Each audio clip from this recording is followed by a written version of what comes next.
I mean, worry is one of those things that we all have to experience from time to time. There's nobody who's immune to it, nobody who doesn't have any type of anxiety in their world at all. The thing is that we have more control than we give ourselves credit for. Get your daily dose of motivation on the Motivational Moments with Michelle podcast. In Motivation with Michelle podcast, you'll get encouraging, uplifting, and life-changing wisdom that will transform your world at your fingertips, 24 hours a day. Get a fuller, deeper revelation of the tools you can implement to see incredible transformation in your life from Michelle Newstetter's powerful teachings. Tune in whenever you need to be edified, uplifted, or a dose of motivation, no matter where you are.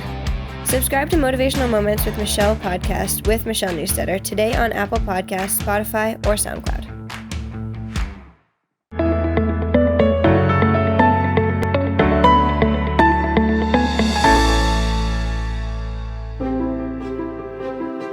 Hey there, and welcome to this Wednesday Word of Wisdom.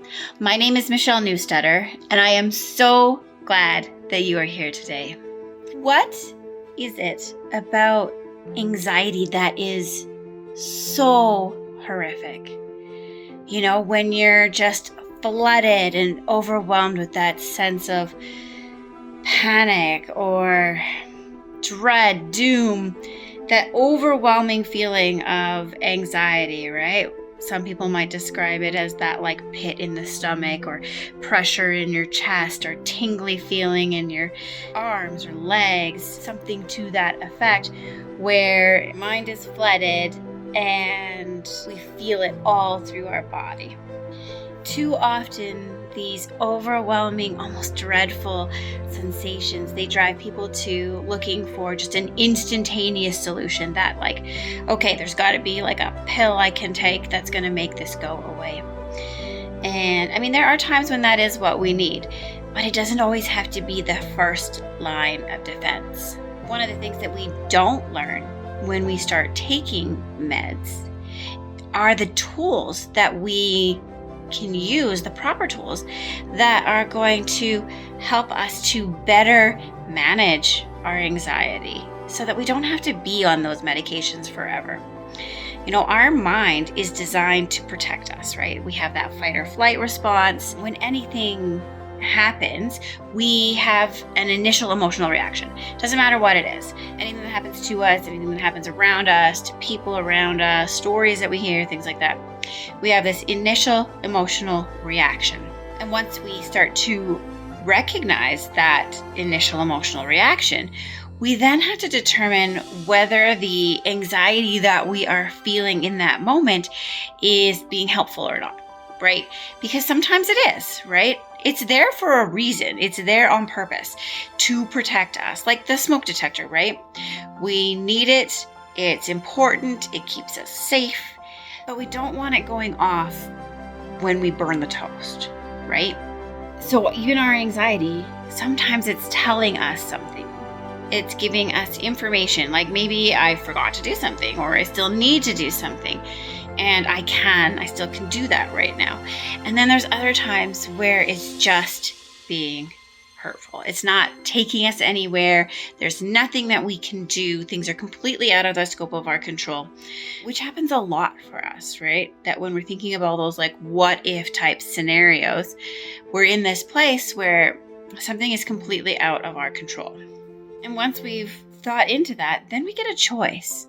One of the problems is even when we've decided not to engage with the anxiety, that does not automatically mean that the physical feeling of anxiety just goes away. In fact, most of the time, we're actually left with a little bit of that physical sensation. And I got to ask myself, can I sit in this? Can I sit in this and try to refocus my mind or just focus on something else? That anxiety, it can still hang out with me, but I'm not going to give it any more time or attention. The moment that I do give it attention, I'm going to go right back up into that heightened state and I'm going to have to start all over again. So I have to sort of intentionally be able to recognize, okay, It's here. It's hanging out with me. I can still feel it, but that's fine. I'm okay. And I can focus in on something else, right? So today I want to talk to you about 4 of the best tools for managing anxiety. The first one is to manage your body. Now, we've probably all heard about self-care and how it's important to, eat right, sleep well, avoid alcohol, nicotine, sugar, caffeine, get exercise, take care of our physical body. You do need to ask yourself, how well am I doing at that, right? But what I want you to focus in on today is being more aware of those circumstances that start to cause you that anxiety. What are some of those triggers that I'm experiencing? And can I recognize where in my body that I physically feel that anxiety? And can I sort of sit in that, breathe through that, allow my body to relax and to calm as I experience that sense of anxiety? So yes, I still want you to be able to take care of your physical body. But also let's start to learn how to move through that sense of anxiety a little bit better. The second tool that I wanted us to talk about is awareness, and awareness in terms of our ability to be more mindful. See, most anxious people, when they worry, they're worrying about future occurrences, future things that haven't happened yet, may not happen, we have no control over. We feel almost controlled by our body. It's like we just can't get that hamster off the wheel in our head when we're feeling those physical feelings of anxiety, right?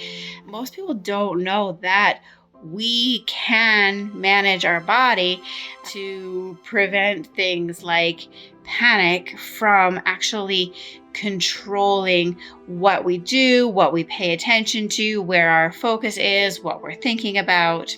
So I want you to do a simple mindfulness exercise. Now, if you're in your car, this is not a great time to close your eyes.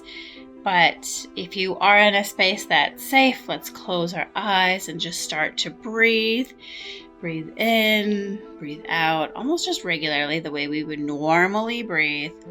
Notice your body, notice how the air feels as it comes in, as it goes out. Put your hand on your heart and continue to breathe and just feel your heartbeat. What sensations do you have in your tummy?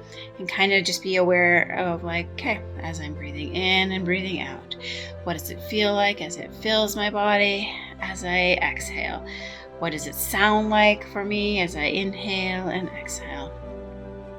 And continue to breathe, and with your eyes still closed, to kind of shift your awareness away from your body and start to focus a little bit more on your senses. What can you hear? What can you feel? What's happening around you right now? And then shift back to that sensation in the body of you breathing in and breathing out. By shifting the awareness back and forth a few times between what's going on in your body, what's going on in your environment, you'll learn in a physical way that you can control what aspects of your world, both internal and external, that you're going to notice and pay attention to. The third thing that I want you to think into is about having some fun. When we're anxious, when we're depressed, it's kind of like we want to just revert inside and not engage with people and not engage with our world. And yet, you know what? Laughing is a great way to shift how you feel, to feel good, to get rid of some tension. When we're anxious, we're often taking life far too seriously, and we almost forget how to have fun. Everything seems to be a potential problem in our world. Dance, sing, play with your kids, play with your pets. Get yourself into this space where you can start laughing.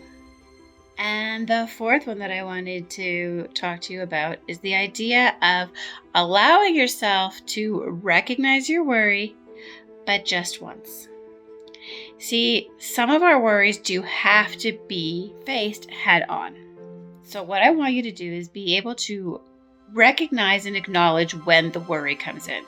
So when your little worry buddy is hanging out with you, I want you to acknowledge and recognize that this is here, and that's okay, that you're okay. You ask yourself some of those questions that we did in the first step around, is this being helpful? Is there something I need to do? Is there anything that I need to be thinking into? We may even want to jot some notes down, because there is some power in that pen to paper piece, right?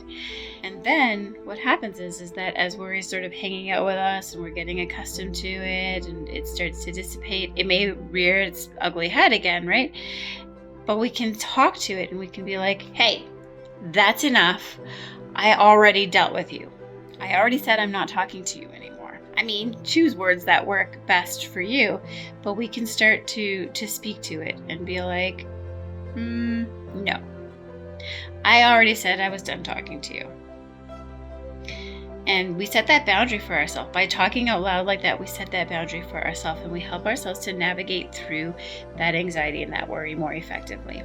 I mean, worry is one of those things that we all have to experience from time to time. There's nobody who's immune to it, nobody who doesn't have any type of anxiety in their world at all. The thing is that we have more control than we give ourselves credit for. But I do want you to keep in mind that just because you do something different does not mean that it just instantaneously disappears. So don't get frustrated with yourself if you step up and you decide, hey, I am going to try these things and I'm going to do something different and I'm going to experience my anxiety differently. But it doesn't just go away. So I don't want you to be frustrated with yourself. I want you to be like, nope, this is part of the process. This is okay. I'm allowed to feel this way, so that you can work on that process of getting used to it and sitting in it and getting yourself more in tune with what's happening in your body, how it's happening in your mind, and recognizing those areas where you have some control. Let's start to break through some of the barriers that are holding us back from really designing and enjoying the life that we were meant to live. Thanks for joining me today. I hope that this has added some value to you. You know what? Subscribe, leave a comment. I'd love to hear your thoughts, and I'll be back with you next week. Bye for now.